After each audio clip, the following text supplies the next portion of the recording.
Saber ganar. Bienvenidos al especial Saber ganar en el deporte. Jordi Hurtado, presentador de Televisió Espanyola, va transmetre en directe l'extinció dels dinosaures. Hoy tenemos a dos invitados especiales. El hombre de moda en el mundo del fútbol, el entrenador sinónimo de éxito, el entrenador del Fútbol Club Barcelona, Josep Guardiola. Y también está Mourinho. ¿Tú qué pasa? ¿Eres amigo de Villar o qué? Que el Real Madrid ha ganado la Copa del Rey, ¿eh? Ah, sí, la copilla esa de solteros contra casados. ¿Guardiola? Hola, buenos días. Aún no hay nada ganado. Lo más importante es siempre la próxima pregunta. Perfecto. Primera pregunta para Mourinho. ¿Y por qué yo primero? Él siempre tiene más tiempo. Yo me pregunto, ¿por qué? ¿Por qué?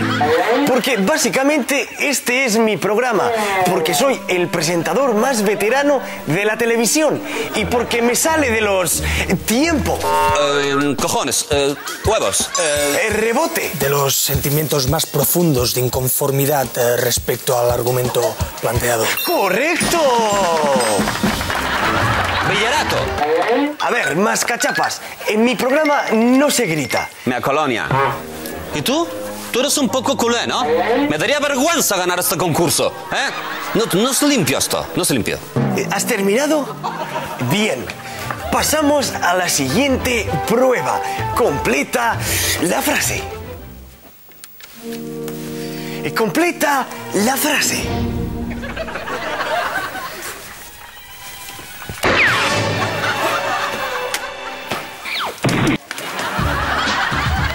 Como iba diciendo, completa la frase. Del escritor Jules Renard, de vez en cuando di la verdad. Sí.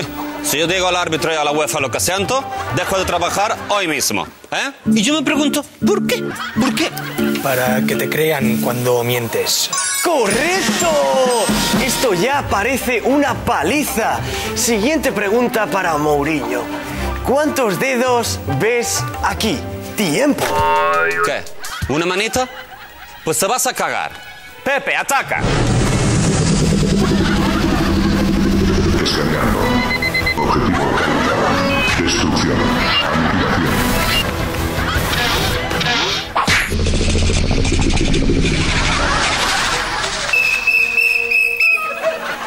¿Por qué? Jordi, estàs bé?